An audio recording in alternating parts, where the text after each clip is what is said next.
right, everyone, and welcome to another episode of From the Mount, a podcast from the campus of Mount Perrin Christian School. I'm your host, Steve Kyle, and welcome back to part 2 of our podcast on admissions, a marathon, not a sprint. Part 1 was an amazing conversation with Amy Schwan, our associate Director of Counseling, and our co-host and Director of Counseling, Viola Lussier. So we're going to pick up our conversation, the second half of our discussion. We're going to hop right in on college admissions, a marathon, not a sprint. Sure. So freshman year is really all about building your foundation. And if you're training for anything athletically, you've got to build good habits. And that starts, quite frankly, with the academics. We want to make sure that you're taking courses that are challenging you, but not they don't become troublesome in terms of your grade point average. So there's that delicate balance of rigor versus your grade point average. Okay. So building those really good study habits and academic skills. And that also starts with building good relationships with teachers, with mentors, with people that are going to help mold you academically, and also support you if you need that additional support. We want you to try extracurricular activities, but not to the point that it's impacting your academics, okay? The academics, you are a student athlete, or you are the student part always comes first. We want you to be a productive part of the school community, but obviously what you're doing in the classroom is going to set you up for all of those other things. So that really starts from day one, the strong study habits, linking arms with the people at the front of the classroom. And maybe start to look at careers. It's hard to kind of do a deep dive when you're 14, 15 years old, right? You don't have a driver's license. You can't really get an internship. But this is where having conversations with adults, your parents' Bible study is meeting at the house. Well, maybe mingle with the adults for a few minutes before the kid retreats to the media room, or, just when you're at a dinner party with parents, or even at a tailgate, talk to adults, have conversations. And parents, if this is your kid, encourage them to interact with adults. That's a life skill. Do not cripple your kid by speaking for them when they're meeting with other adults. And then exploring summer opportunities. It could be that they spend a day shadowing with a professional. Use your contacts. People. Introduce your kid to them. If your son or daughter says, I think that I want to be a physical therapist, and somebody who's a physical therapist, the worst they can say is no if you say, hey, can my kid shadow with you for a day? You don't know until you ask. But the more that freshmen are exposed to these different types of things, the less overwhelming it becomes when they're applying to college and choosing a major, and you're doing college visits and they don't know what programs to look for or what questions to ask. Right. That starts with you guiding them, mom and dad and grandparents and whoever else is listening, just in these adult conversations. Yeah. And I think it's important you had mentioned kids often, they see their own parents and what they do. And they go, well, maybe I want to do what dad does or mom does, or that's a successful career and I want to make money. And obviously those are really important factors, but they are not the most important factor. Correct. It's about finding something that you're passionate about. And oftentimes our kids are not passionate about the same things that we're passionate about. And that's okay that they're not. And it's a part of that discovery. And I think the freshman year is an important time. And then certainly, of course, it goes without saying, you're saturating this time in prayer, just saying, Lord, please direct. So, and I'll ask either one of you, is it safe though? Is this a fair thing that there, even a good college acceptance is not lost by what happens freshman? I mean, is all else, and I'm genuinely asking this question, can you just blow it your freshman year? Like that's it, you've pretty much ruined your chances for any really good schools out there because you didn't blank. And I don't mean the kid just failed through the year, but he just didn't do enough. is I'm genuinely asking. So if you're listening, they're like, yeah, actually, there are a few things that you're going to really want to make sure you avoid. And again, all this is minus the fact that God can orchestrate anything. You can have a really bad year, and the door still opens. But I'm talking about there's things that you can look at and go, oh, but it'll be a miracle. So, I mean, I would just say the failing, like multiple failures would be the door shutting. In classes, you're Right. loading up your Right. classes, and you're just didn't. But I'll tell you too, I mean, people equate like, oh, my kid did really well in middle school, or they scored really high on their blah, blah, blah tests when they were little. Duke tip. And so exactly. And so they're like, they should just be a great all around academic student. Yeah. And so then people are upset because their kid doesn't make an A in everything. Y'all, I am not so good at the maths. So why does it make sense for me to continue to push myself in something that does not come naturally to me, that I cannot think abstractly about? But then why would I pick somewhere like a Georgia Tech where every class is a math class? Like even their English class is a math class. Yeah. So we sometimes as a parent, we just have these ideas of like, oh, it should just come easy. Like, what's the problem? And I just think it's harder than that sometimes. Yeah. Like the school that we are in right now is not the same school that the three of us, were in back in the day. It has changed. Yeah. And it's gotten harder. Yeah, and I would agree that failing classes, it's a hard one. But on the flip side, a lower grade, a lower percentage or letter grade, what have you, it doesn't shut the door. Some colleges love a good redemption story. And so if they see growth over time, now again, not the sprint to the finish line with stacking 8 AP classes and da-da-da-da-da. Yeah.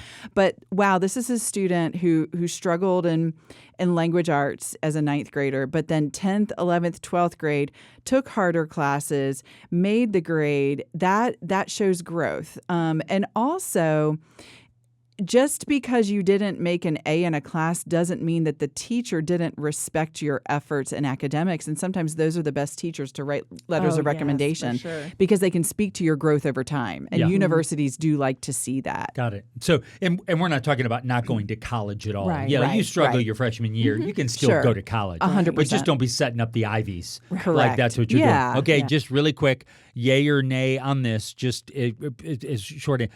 AP's freshman year, yay or nay? Do you think they're Like you have to do it? Yeah, like if you're gonna Nay. want to go for the big ones, you need to your freshman year be in an AP class. When you say big ones, what are you? Give me a school. When I say big ones, I'm talking about the listen, I'm not an SEC guy even. Right. When people talk about I got to be careful. I'm talking around here. It's the Georgias, the Auburns, the Tennessees. I'm not talking about like the I Princetons, think the those Harvards. three, Yes, you could get away with not no having. APs freshman year. Correct. And because I think it's really important parents hear that. Because Correct. parents immediately think, well, if my kid's getting into Georgia, if they're getting into Auburn, because those are the really popular ones to get into, we got to get them in that AP. And sometimes it could be, to me, the worst thing to do would stick them into an AP where they all of a sudden go, this has been way too much for me. Now I'm in over my head and I didn't really get into the system. So I just was curious on your... And I would say the maturation that happens specifically for males between freshman and sophomore year, that summer, it's mind-boggling. And I think sometimes it just takes that extra year for a student to mature to be able to handle that rigor of an AP course. But no, it does not shut academic doors to not take. There's only one AP course that we even offer on our campus to 9th graders. And, it is not a make or break. Okay. So sophomore year now. We're moving into sophomore. We're quickly finding our stride. Yeah, and I think this is where we continue to build those relationships with adults. We continue to get a little bit more invested in extracurriculars, and maybe there's a leadership opportunity. So for freshmen, sometimes those leadership opportunities are a little bit more limited, but now you have a year of high school behind you. Maybe it could be, a secretary position in a club, or hey, maybe you even start a club. You've had a year in high school and something that the school is lacking or something that you're super passionate about that you would like to bring to campus. That type of innovation and creativity is welcomed in the college admissions process. I also, and I will stand by this, college visits start now. I mean, the kid has to see what that next stage of life looks like. And until students step foot on college campuses, I don't know that they can fully envision what that looks like for them. Right. They think college, it's football games, it's basketball games, it's all of these things, but they don't see the beautiful green space, the students outside studying. Parallel parking. Yeah, or that. There's so much to be gained by a college campus visit, and it's so easy to do. And I tell you that the time only gets a little trickier the further into high school you go as students get busier. So the sophomore year is the perfect time to start getting your sophomores on those campuses. Yeah. And it's fun. You can mix it up with your family vacations That's right. and your trips to visit some of the colleges on your way to or from or where you're going. And it really does open your eyes, certainly, to where You'll you know. are. Yeah, You'll well, know. you do.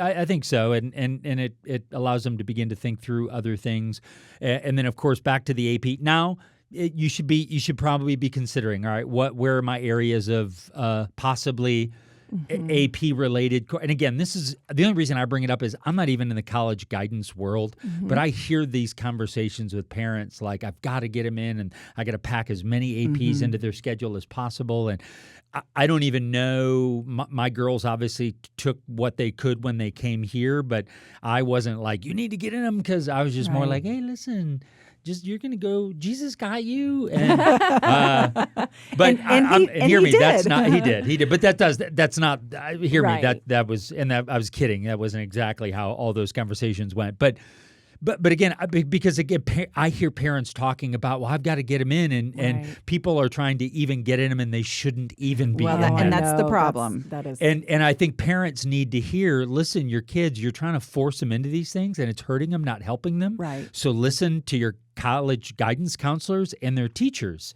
I- because they're the ones giving you the best advice for your kids. And again, I'm bringing it up because there are parents who are coming up and they're hearing Right. other parents say, well, just go and wave them in, because that's what, no, don't wave them in. Go talk to No. the college guidance counselors and their teachers and listen to their recommendations, because we also care dearly what happens to your kids. When you as a parent put that pressure onto your child about that, you are setting yourself up and them up to hear you say without saying, you are not good enough. And when I tell you these kids, you don't think that just because you were like, oh, well, okay, we'll just try again. Like, they come into the office and they're hysterical. Yeah. I'm not good enough. Yeah. I'll never, my parents said I have to try to do this. If I don't, they're going to be so mad at me. Like, that's why when we're saying casting your net wide, there's so many different things out there. And when you go in with like a singular mindset, that is how you end up in potential disappointment. So when you are pushing your kid to do something they don't want to do, it just sets them up to feel like they will never be good enough. Yeah, and I think it's all about finding it's finding your stride, finding that rhythm, and that doesn't happen when you've got all these stops and starts of this is too hard. I need 4 tutors a week to do this, Right. that, and the other. It doesn't create balance for your family, and I say family because that stress radiates throughout the entire home. It's not just the kid feeling it. It's mom, it's dad, it's little brother, sister hearing the arguments over grades. And so, again, your student should be challenged, but not to the point where you are hiring all of these outside resources and every open hour of the day is filled with tutoring here and this Khan there. Academy. And It's too much. Yeah, It's too much because it does not create balance. I thought AP for the longest time stood for always pressed. Oh, Because that's what I felt Yeah. like. It's true. It feels like, and it shouldn't be that way. Right. I listen, I'm not anti-AP at all. Like I said, my girls were here. They took them. I think they're amazing. They're great.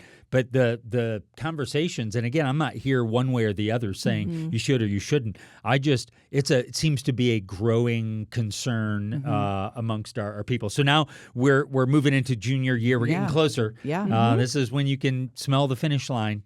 Yeah, and this is really the the people say the most important academic year.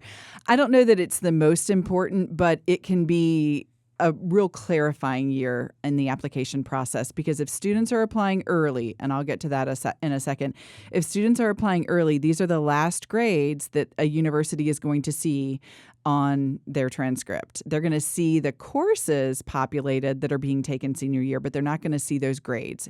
It's these junior grades. So we really do have to kind of pour heart and soul into this part of the training. We're building our endurance. We are at this point taking the most challenging course load that we can successfully handle. This is the time to lay it all out there, to show it all. But keep in mind, this is also the year that we're getting driver's licenses. We're now, many of us are playing varsity sports, some for the first time. We're starting to do some standardized testing for students who have finished that Algebra 2.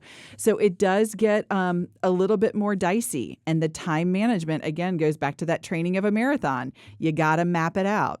And that's something that we do every single year with every single student. We map out the academic plan and the college list. That college list will often change most significantly, I think, between freshman and sophomore year. So junior year, we really latched on to what do we need to happen. Freshman year, we're dreaming real big. Right. And then sophomore year comes the reality check. And then junior year, we're pretty solidified because we've seen what the grade point average is. We've mapped out the number of honors, AP, college prep courses, whatever. And so we are steady Freddy junior year. That is kind of the name of the game. Pushing ourselves as hard as we can in all areas, but still maintaining that balance. Yeah, that's good. And that's key. And you mentioned a couple other things. Obviously, you're continuing your research on college and your visits. You are, building and focusing on summer experiences, maybe even kind of these internship opportunities as well. And then, of course, relationships, having connections and contacts and with teachers. I think you note for reference and rec letters, it's really important that you're doing that. Is have to go, well, none of my teachers know me. This is a really hard that's a problem. Process. Right. Yeah. And it's not just on the teacher. Well, they had me and they didn't. Well, I mean, you get this is part of this process, and the great part about Mount Parent is they're given lots of opportunities to build relationships with teachers. We build into the culture of our school, so it's really hard not to. You actually have to go out of your way to avoid relationships with teachers. Right. So you do. You do. And some do. You do. And so I think those are really, really important things, because junior year is when, again, people are already saying, so where are you going? Where are you thinking about? These questions are being asked. And so it feels more pressure. And even it's okay then. To say, I don't know. Yeah, it is. It is okay. So now we're to the senior year. We're to the place where if you're just going to sprint, this is when you start. Bad idea. Yeah, agreed. That's when you pull a hamstring. Yeah, that's when something snaps and you're on the sidelines Torn crying. ACL. Yeah. So crying. So now, if you're in the marathon though, senior year, you're feeling good. You're feeling good. You're prepped. You're prepared. You're ready. And we're coming into senior year. The final stretch. Yeah. So at this point, we really, as early as possible, we want to start submitting those applications. And I'd mentioned earlier that I'd come back to this early action versus regular decision. Over the last 2 years, we have seen a significant trend in student success with admissions that go early action. Waiting until regular decision has gotten a little too dicey.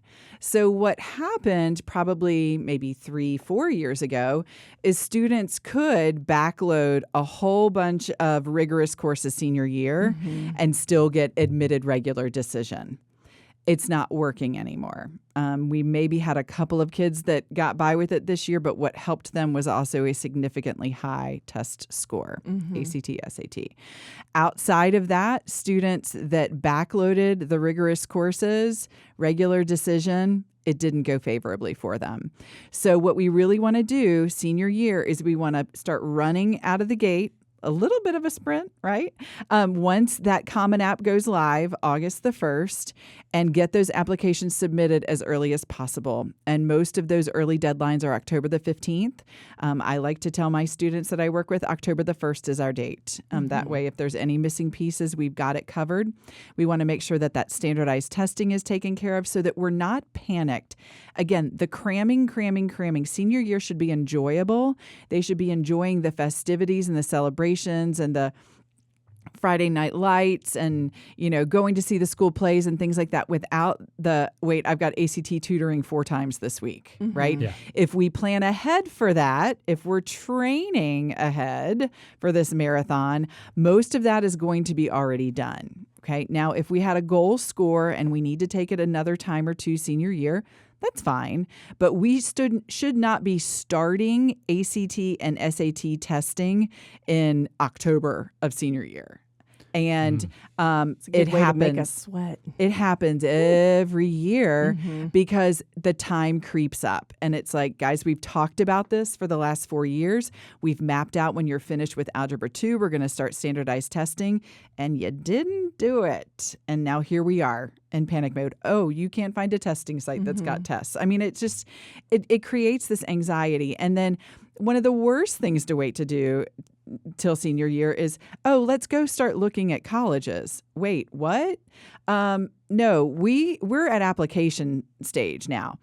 And there are some that are like, look, I want to apply to all these California schools, and I'm just going to see if I get in before I go visit. Okay, I get it. That's a cost issue, travel and so forth. But if you're like, I'm going to apply to the University of Tennessee, but I haven't toured it yet, I'm going to go tour it if I get in. That's actually not a great idea. And Tennessee is actually tracking demonstrated interest right now. So they want to see that you've been to their campus or have hopped on a call with them or attended a virtual event. So that's a whole nother layer. But yeah, that final push needs to be steady Freddy, that we've planned ahead and we're ready to submit on those applications. Yeah. And I think the early, and clarify this, so for somebody who might not know, when we talk about early applying and all that, this is not for every single college and university that's out there that they might, I mean, these typically are your more competitive.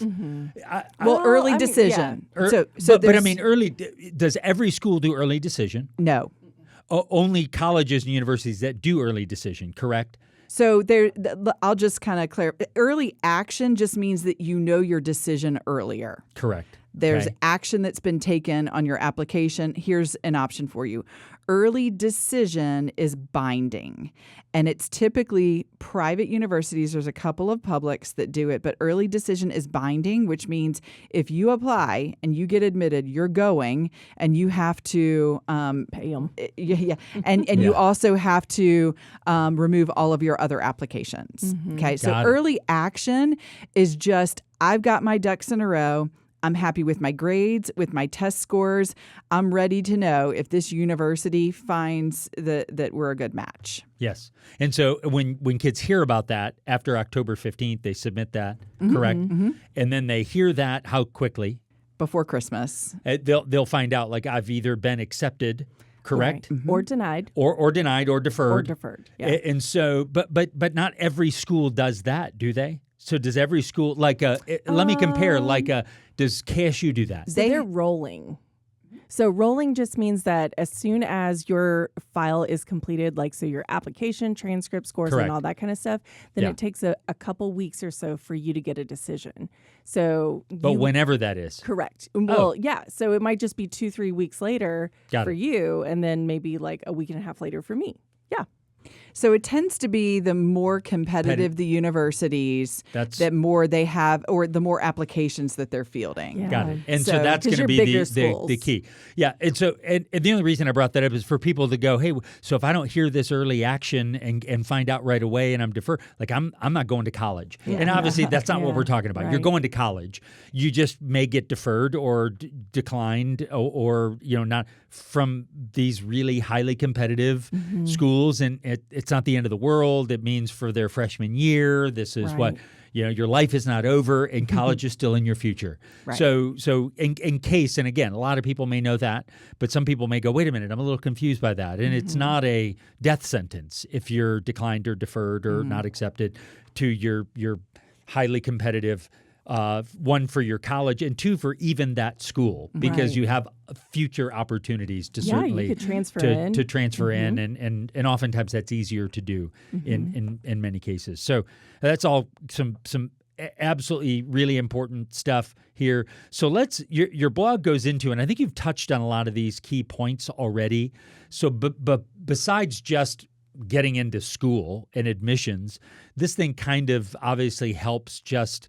There's some other benefits to this. It's like the benefits of running, of being a marathon runner. More than just you get to win races and put up good times, it also provides just balance for life in general. Really quick, touch on a couple of those kind of benefits to your life. Yeah, well, I would say first off, learning to manage time over this 4 year, it's just going to reduce stress and anxiety overall. And that's just a life skill. And the current state of mental health with our teens, it's something that we really need to take a look at. And if we as parents can help our students manage that stress and anxiety, we're all going to be better for it. And it's going to help these students when they go off to these 4-year institutions and aren't living under your roof to be able to manage that. I would much rather my child learn to manage stress and anxiety under my watch than under the watch of, a freshman class of 5,000 students and an RA and, all of those things. So managing stress and anxiety is huge. I think also finding better college matches, just the exposure to students, seeing different campuses. I think, some of our kids grow up as a sports fan of a particular university, but that's really not the best school for them at all. And the more they start to dive into themselves and figure out what their interests are, you can always be a fan of a school. It doesn't mean that you have to attend it. And so I think that these deep dives for students in the college exploration process is really important. And I think also when we look at the quality of what our students are accomplishing versus the quantity of things that they're doing. And I think when they're truly invested in things, their accomplishments become more impressive. For example, we have students that for the past 2 years, they're very techie type of students. Well, they've done a congressional app challenge for the past 2 years. That's an impressive accomplishment, but it's something that they're interested in. They're not doing these things to check off a box. And then that kind of brings me to when we're talking about impressive accomplishments, there's a buzz phrase, passion projects right now that we're starting to really see is great for students to embark on even as early as the middle school years. Like, what do you love and could get so lost in and spend so much time on for the betterment of the world, the community, whatever? It's your passion project. And when we look at places like Ivy League schools and these top tier schools like the Michigans and the Virginias and the so forth, the kids that are getting in, they're pretty passionate about things. And many of them have these really life-altering things that they can share, that they've experienced, that they've created, participated in. And so, that's something that I think that we're going to be talking more with our families about is what is your child truly passionate about? And let's run with it. In past years, that was probably things like Eagle Scout projects. But what we're finding is Eagle Scout is wonderful, and it's a very difficult accomplishment, but it's becoming more common. And so what are the types of things that if your child is truly interested in heading to Dartmouth or Yale, what's it going to take? It's going to take a passion project and a whole lot of other things. But we don't just start that in 12th grade. That sprint is you're going to get injured real quick. Well, just to go back to your other point about the making sure that you're exploring colleges, if you come into your meeting with us and you say, okay, Miss Lussier, I really loved Tennessee, but I don't like that it was like in downtown.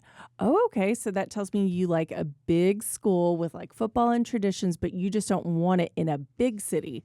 So let's look at a smaller college town. And then we can say, or I can say like, hey, I think you should should look at this one, this one, this one, and this one.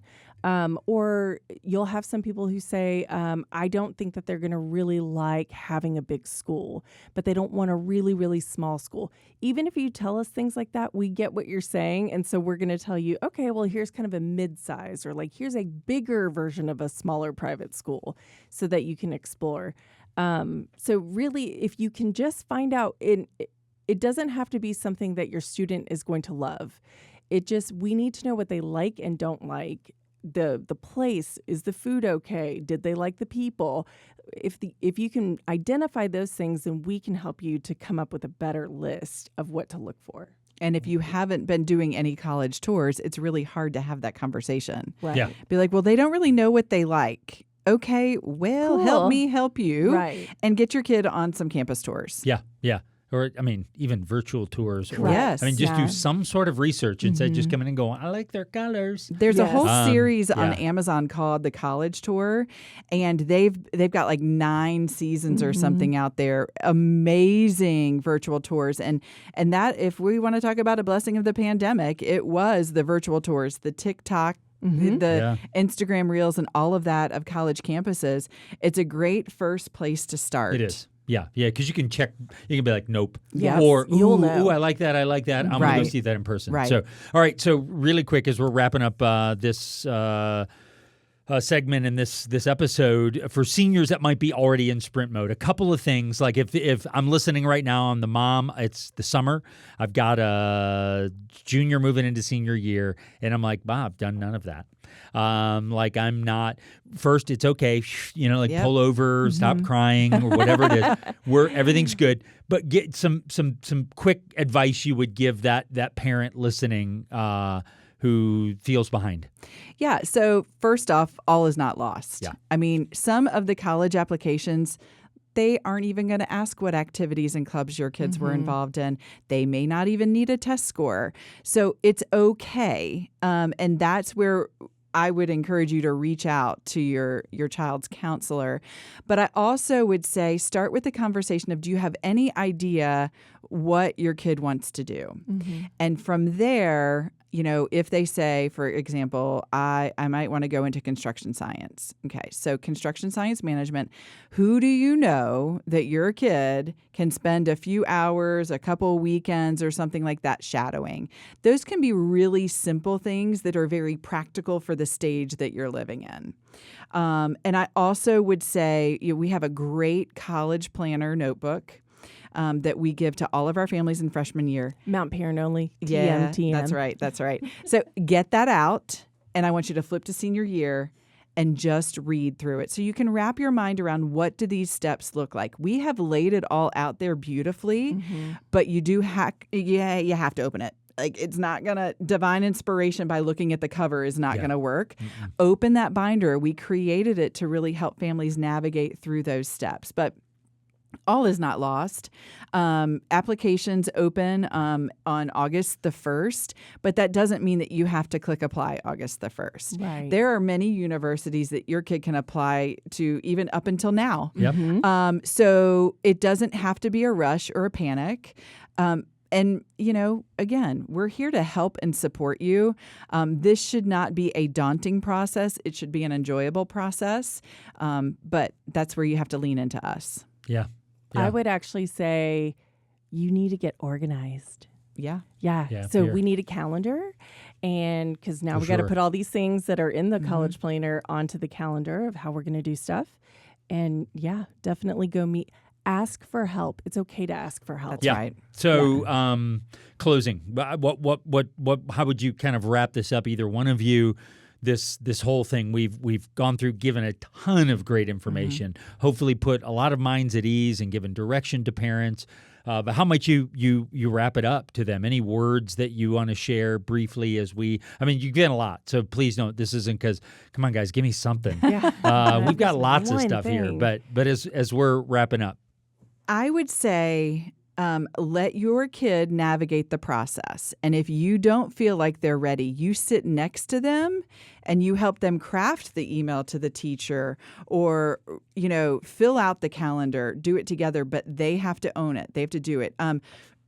If you're booking college tours, mom, dad, don't just get out the computer and do it. Have the kids sit next to you and go, all right, let's figure out, here's how we book the tour. Here's how we do it. Do the things together. If your kid needs a letter of recommendation, mom and dad, you do not ask the teacher for the letter of recommendation. The student asks. And this can happen throughout high school. Your student needs to learn how to interact and build relationships with adults and do adult-ish things like craft emails, make phone calls. I can't tell you how many teens are scared to death to make a phone call. If your student needs to call an admissions office, they need to call it. College, they don't want to hear from mom and dad.